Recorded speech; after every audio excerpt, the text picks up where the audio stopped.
for each victim as previously named in counts 1 through 34 of the indictment, with the specific amount to be determined at a later time.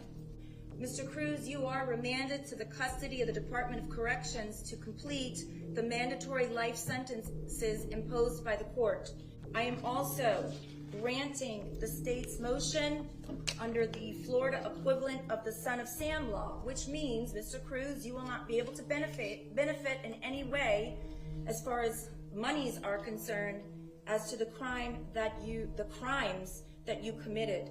Mr. Cruz, you're still under oath. Are you in agreement that you're not asking for a PSI in this case? Okay. Is there anything else? All right, he's remanded to the custody of the Department of Corrections. And he's to be given credit in the amount of 1,718 days time served.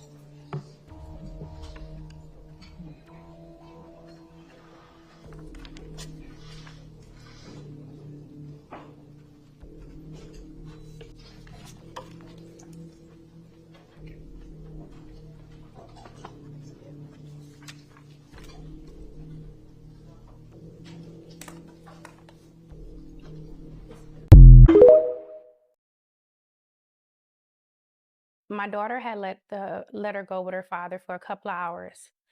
We came back to pick her up. He wouldn't give her to us.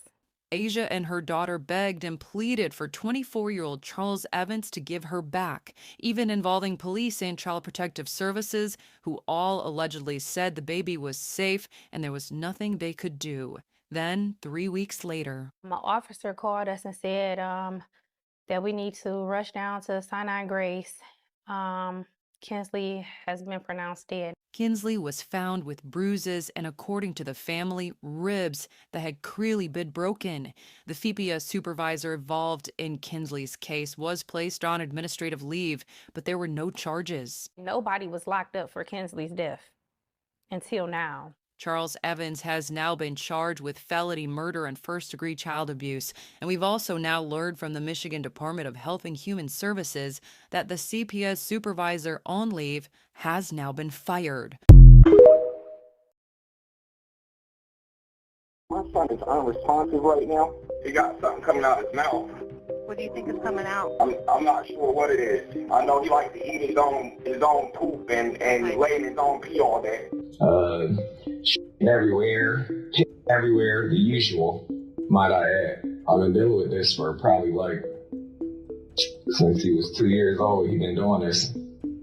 Yeah, and so I'm very tired. I ain't slept in 3 days, so I'm just sitting there.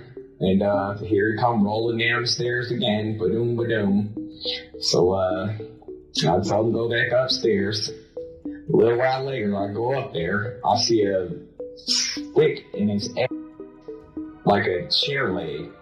So I asked him, what is he doing? And he's just steady, you know what I mean? Just steady doing what he do. This ain't the first time he tried something like that.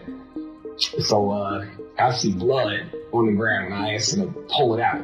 You know what I mean? Blood squirted immediately. Now I'm freaking out. I'm like, hurry up, you need to get downstairs so I can get you in the shower. You know what I mean?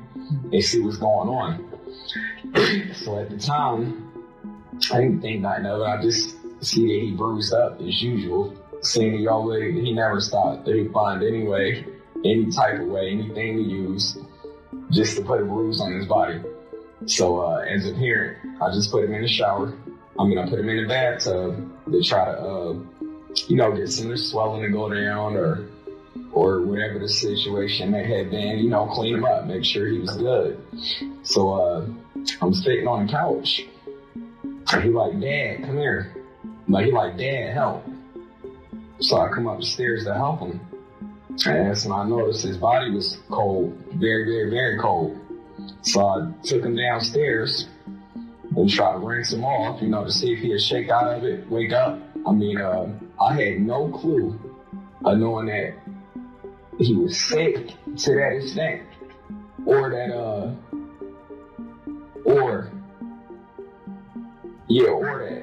this is gonna go anywhere near this far. I just figured he was doing his normal acting out. He was kind of tweaking a little bit, you know what I mean? But yeah, as far as just, like this. This is my way of describing it, just like this. But this is something that he done pulled for many years. I mean, all the time. Damn near every day. Every time he don't want to have his way, this is what he's pulling. Can't get him to eat his breakfast. He don't want to eat his breakfast.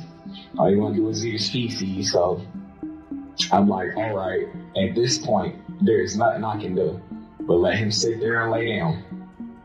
Okay? So, like I said, he said, Dad, help. And I came up the stairs. That's why I'm shocked. Right now, I'm not even crying or nothing. I'm just like in shock. Like, my child really dead? How? You hear me? It's what I don't understand. Now, I know the girls didn't do nothing to him and kill him. I mean, I just don't understand it. I'm very serious. That's where I'm at. It was shocking. Yeah. Al seems to be laying the groundwork for a narrative where his abusive actions can be painted as reactions towards a difficult child, which brings us to Al's discussion about Dakota eating his own feces. What you're about to hear now will make a shiver run down your spine. Now they're saying that you're a person of interest now. I mean, why would it? Open the door. So if you didn't know, this woman's name is Brianna Williams, and what you just watched was her reaction to finding out that the police had discovered her sinister secret. So back in early November of 2019, Brianna contacts the police in order to report her 5-year-old daughter, Taylor Williams, missing, stating that she had seen her the night before, but in the morning she was gone. Taylor's disappearance sent shockwaves through the community, and people quickly began looking for her, but she was nowhere to be found. However, weeks into the investigation, doubts begin to surface as detectives realize Brianna's story just doesn't make sense. Then, all of a sudden, Taylor's remains are found 400 miles away from her house, with investigators ruling that her cause of death was starvation, meaning Brianna had unalived her. At this point, Brianna knows that the police had figured out what she had done, so she tries to unalive herself, but this fails and she gets arrested. In court, Brianna is found guilty of Taylor's death and is sentenced to a well-deserved life in prison. Brianna's story shows that you cannot escape justice and that karma will always catch up to you. A Phoenix mother is behind bars this morning after investigators say she killed her baby by trying to give her a, quote, back-cracking adjustment. 26-year-old Wanda Johnson is now facing charges of murder and child abuse. Her 3-month-old daughter died back in March. During a follow-up interview this week, detectives say Johnson told them that she squeezed her daughter and cracked her back. An autopsy showed the infant suffered blunt force injuries to her head and chest. A judge set $1 million bond. Hall of Justice in Detroit, Michigan. 25-year-old Jasmine Gordon and her 34-year-old boyfriend, Clifford Thomas, are being sentenced today for the death of Gordon's 3-year-old daughter, Jamila Smith. Thomas, who is not Jamila's father, was babysitting the girl when he claims she hit her head and stopped breathing. But authorities ruled her death a homicide, indicating the child died of multiple blunt force trauma injuries. Both Gordon and Thomas were found guilty of involuntary manslaughter, among other charges. The verdict will stand. As found by the jury. Today, Gordon and Thomas appear in court together, so family members won't have to deliver impact statements twice. She made a bad choice, a real bad choice, and to let this stranger babysit her kids, because that man was a total stranger to them kids. Sitting just off camera in the gallery is the dead child's father, Dwayne Smith. There's only a few feet and not much else between Smith and the man convicted of killing his daughter. When he's asked to deliver an impact statement, he delivers.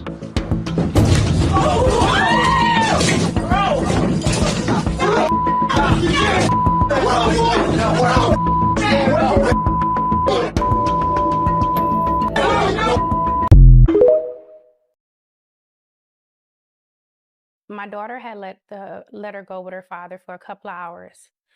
We came back to pick her up. He wouldn't give her to us. Asia and her daughter begged and pleaded for 24-year-old Charles Evans to give her back, even involving police and Child Protective Services, who all allegedly said the baby was safe and there was nothing they could do. Then, 3 weeks later, My officer called us and said that we need to rush down to Sinai Grace. Kinsley has been pronounced dead. Kinsley was found with bruises and, according to the family, ribs that had clearly been broken. The FEPIA supervisor involved in Kinsley's case was placed on administrative leave, but there were no charges. Nobody was locked up for Kinsley's death until now. Charles Evans has now been charged with felony murder and first-degree child abuse, and we've also now learned from the Michigan Department of Health and Human Services that the CPS supervisor on leave has now been fired.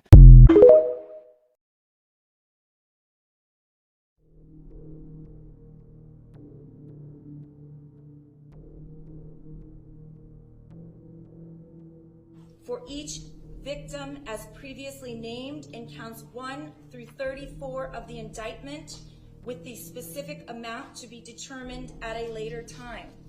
Mr. Cruz, you are remanded to the custody of the Department of Corrections to complete the mandatory life sentences imposed by the court. I am also granting the state's motion under the Florida equivalent of the Son of Sam law, which means, Mr. Cruz, you will not be able to benefit in any way as far as monies are concerned as to the crimes that you committed. Mr. Cruz, you're still under oath. Are you in agreement that you're not asking for a PSI in this case? Okay. Is there anything else? All right, he's remanded to the custody of the Department of Corrections. And he's to be given credit in the amount of 1,718 days time served.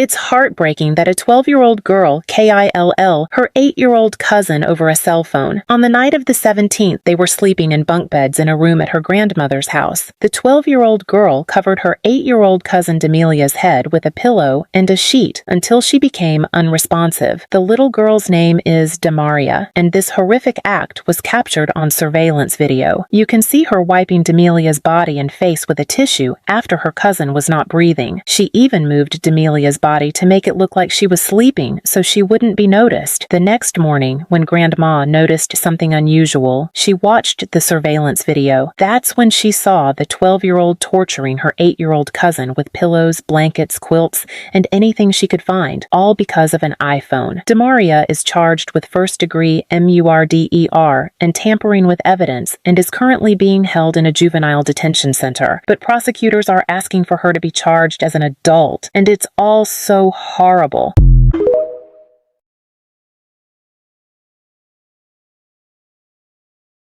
Was it with all your force, all your strength? You just threw them in there? I don't know, I think so.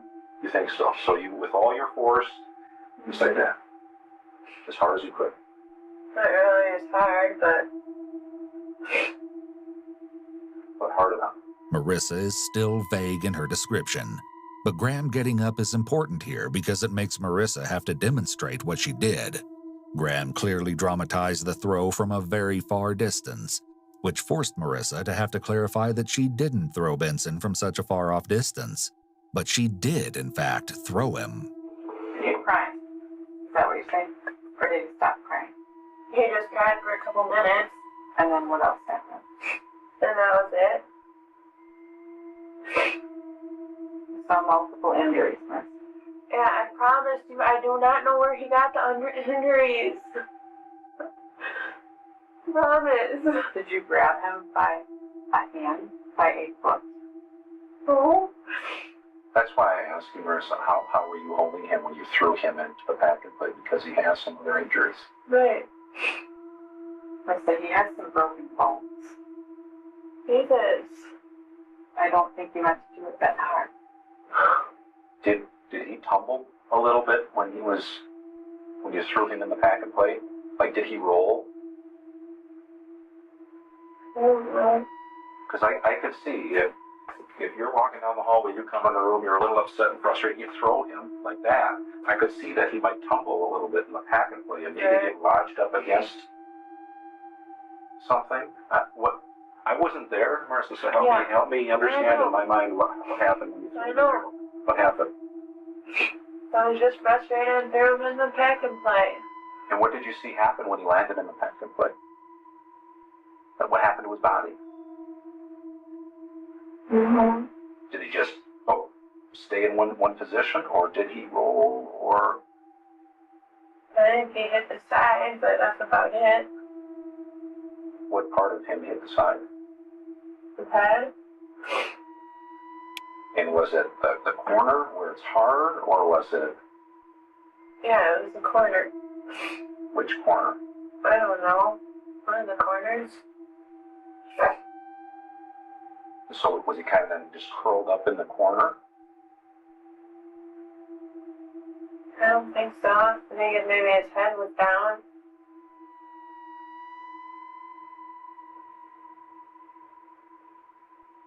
So you throw him in.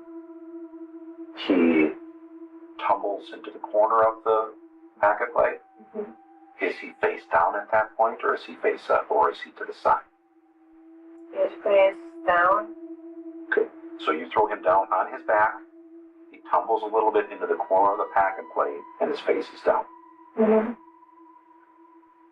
Then do you pick him up again and throw him down, or what do you do? No. What did you do?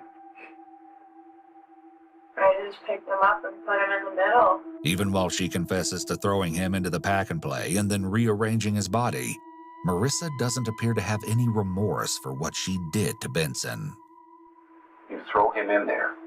He tumbles into the corner. Mm-hmm. You had said that he cried for a couple minutes. Yeah. Now you're saying, no? Well, did you just stand there for a couple minutes? Stand or? And just... Well, maybe not a couple minutes. Maybe a minute or less.